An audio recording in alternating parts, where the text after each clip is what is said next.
Is niche just a word for limiting yourself? Okay, so I just published a video on what it's like being a YouTuber with less than 500 subscribers and all the lessons I've learned so far, and then some tips and tricks and some things. But to be honest, the more that I post on YouTube, the more that I post content, the more I learn. I don't know anything. So as far as the opinion on the niche here that you're about to hear, it may completely change. Just a heads up, because I really do believe like our personalities should theoretically be the niche, right? You should be interested in things that I have to say for some reason. I don't know why. Or like the vibe I bring, the energy that I bring, maybe just the tragedy of it all, the dichotomy of opinions and like holding different thoughts, holding both sides of an issue at the same time in my mind, just seeing things from two different sides on a regular basis. Like this is happening to me all the time. And so sometimes I'll say one thing about a thing, but I'll also say an opposite thing about a thing because I can hold space for both things. One can be true and another can also be true. I know that sounds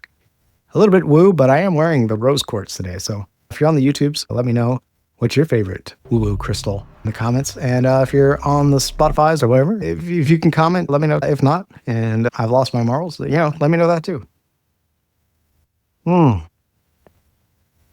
Okay, I kind of went off a little bit in the last podcast also, like just about you are the niche. People that are preaching, hey, you're the niche, you should be the niche, but that's all they talk about is you should be the niche. So it's like you are the niche. So I had a whole spiel about this, so go listen to the last podcast episode if you haven't listened to it yet. And we're going to actually talk about niches. And I think we're in an era where we understand that people have different interests and also content creators have different interests. And it's okay to express most facets of our interest online if that's what we choose to do. It's acceptable now. YouTube and these platforms are smart enough to serve us the information from our favorite creators that is relevant to what we're interested in. Even though you're subscribed to a channel, you won't see any videos from them for a long time because these platforms, they know you're not really going to be interested in that video. So it's just sliding under the radar until the next video on a topic that you'll be interested in from the creator that you like shows up. And the way that I practically implement this is I have some videos that are fairly random. I understand. I walk around in town and just talk and kind of get ideas just from walking. And I have some ideas for my newsletter during the week. And if you want to get on the newsletter, either grab the book, Something Is Not Wrong With You, or the free chapters in the book. And you'll also be on the email list. So check the show notes or the description to get access to the newsletter. I'm a fairly philosophical guy, but I'm also creative and what is the word I'm trying to find? Counterintuitive, contradictory. I've had some major brain fog the last couple of days, so I'm just like super B12 and super coffee today to try to come out of it. This could be kind of ranty, but let's get back to the niche. So like I said, there's content where I'm kind of vloggy, kind of ranty, kind of philosophical, kind of whatever's going on in my environment. So there's that content. There's this content, which is the podcast, slightly more focused, a little bit more about creating and what that's like, and especially being a new creator, especially at this age. So being a new creator at this age, that's tough. I don't even want to say how old I am, but you can guess my age in the comments below. So that content. And then in addition to all of that, I'm also a musician. So my music is coming. I promise that's 3 main things already. And then I'm going to start talking more about the tools that I use to create this content. Like when I'm out and I'm doing a ranty vlog and I have no idea what the video is really going to be about, then I can actually, after the fact, out of order, I know I've talked about this tool a little bit and there's a link in the description, but I use this tool and it connects to my YouTube channel. So it knows what my channel is about. And then it knows what titles and topics are trending and how to merge that all together so that my titles are more interesting. And it actually helps me in the edit. So when I use this tool, I'll get ideas from it. And then I know how to focus my edit so that it sort of encapsulates the idea of the title after the fact. So it's this really bizarre, like out of order editing, content making situation. But we have the tools now to do all this. I post my shorts using another tool. I'm really excited about showing this. So if you want to see like the behind the scenes of how I do all of this and how I have so many shorts and all that kind of stuff, just make sure you're subscribed. And I use another tool to help me write my descriptions, although I'm writing less and less in my description. And another tool to edit my videos, like if I'm in a pinch, I'm using Descript, and there's a link to that in the description. Or if I have time and I want to craft a better edit in HDR, then I'm going to use DaVinci Resolve. So like I really want to show all of this. So I'm going to start uploading tutorial type videos, which is like another niche thing, like how to make content 101 using these tools, kind of thing. So that's going to be kind of a course in itself, and you guys get access to it so that you can make content easier, because like we have all these tools to make content ourselves, to be the one-man show, to be the niche. You are the niche. So, I mean, yes, it's a lot. It's a lot you have to learn, but at the same time, easier to do.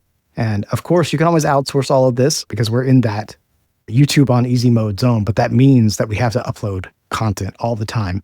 So it doesn't have to be overly edited. It doesn't have to be, but the more content we put out right now, the more we're getting seen. So it's like, it's one of those things where you have to keep uploading, like you really do. It's just this terrifying treadmill, but I think it is something that we have to do right now during this era on YouTube. And ways to get around it, like you don't want to be on the treadmill. Like you can make some premium pieces of content, like YouTube calls it hero content. So if you make something that's really good, you can make that video, and then you can do something else to kind of supplement the snowball, the content hamster wheel, which would be shorts from that content. Or you could go live and talk about a topic, or you could upload podcasts like I'm doing here, or community posts. So there's other ways to supplement your main YouTube content with other YouTube content, because I think people are just going to be on YouTube. The other platforms are just kind of disappearing. But I mean, for music, definitely the younger demographic, and I should probably be over there making more content for that.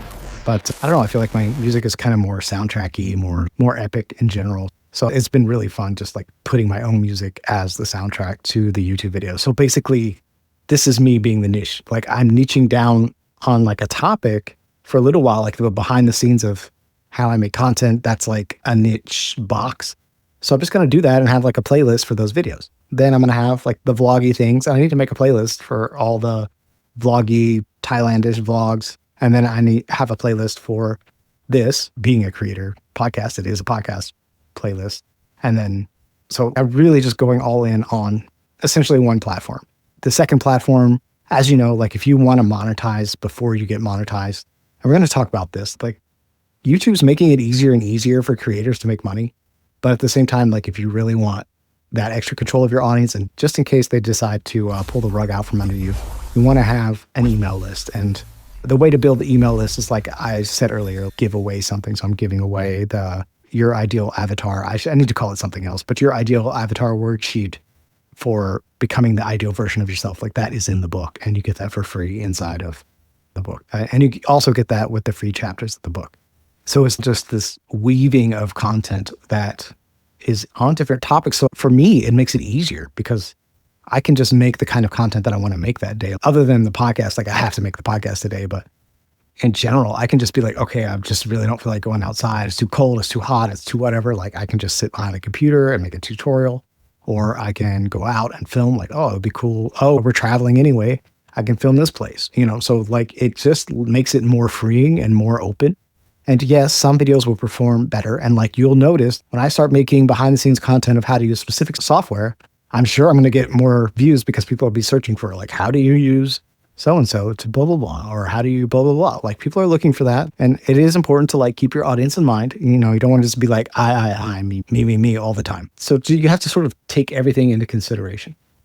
So you don't want to put yourself in a box. When you first start making content, you want to be able to make the content. And so you need to like have whatever the lowest barrier to entry is. What is the thing that you're doing, and then how can you film it? Like a lot of people's videos about just talking about their job are going viral. Like people just talking about work, talking about customers, talking about an experience they had, talking about how they went somewhere. They're not even showing you the thing. They're just talking about the time they went somewhere. So it can be anything. So whatever the point of entry for you is, just make sure that it's easy. And eventually, once you get better at making content, then it'll be easier to sort of, I guess, niche down or have like niche topic subgroups inside of your channel or inside of whatever social media. Is niche just a word for limiting yourself? I love that.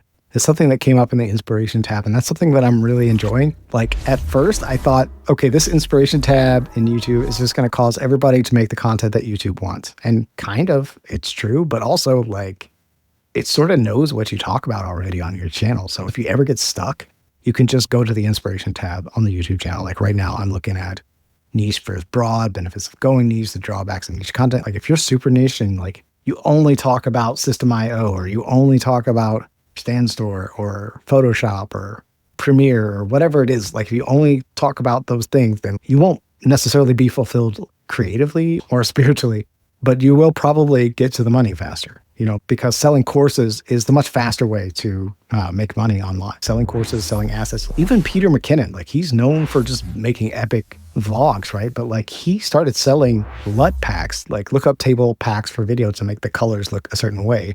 It's just a file. It's just a thing that he made that works for his videos. And he just started selling that to people. And before he even had all the views, like he was able to sustain himself. And that's kind of what it's all about inside of this sustainable creator business course thing that I'm creating. So if you're curious about building a sustainable creator business, there is a sign up page for it and it's coming soon. So I'm going to put all of this tutorial content that will be on YouTube. So don't worry, like you don't have to go sign up for this.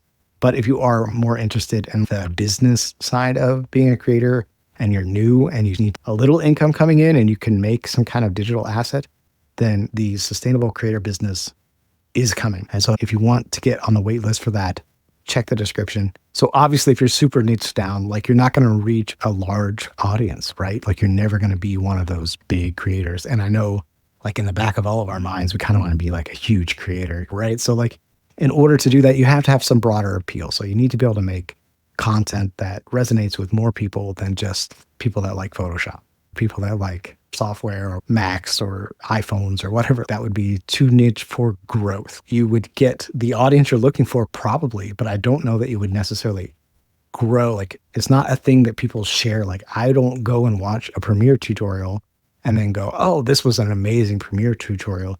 You should watch it. Like I don't know that many creators that actually use Premiere. It doesn't make sense to be super niche. Like you can make those super niche videos, and that's what I'm about to be doing. I'm about to make those super niche videos, but that is not my niche. You see what I'm saying? I hope I'm making sense and not just repeating myself a million times here. And if this podcast helps you, or you know another creator that's kind of stuck, or maybe that's like a little bit too niched, I mean, just like a little screwdriver to kind of loosen up the niche knob, and go ahead and send them this podcast. In fact, if this podcast helped you, or one of the first episodes about getting unstuck helped you, make sure you share it with a friend, because that's how podcasts grow. It's direct one-to-one. It's not like I can't just make an advertisement and be like, hey, this is your next favorite podcast. It just doesn't work that way. So if I actually helped you and you think this information could help someone else, please share it. If not, no big deal. Thank you for being here. Watch another video on the channel if you're on YouTube, and listen to the rest of the podcast on all the other platforms. And we'll catch you later.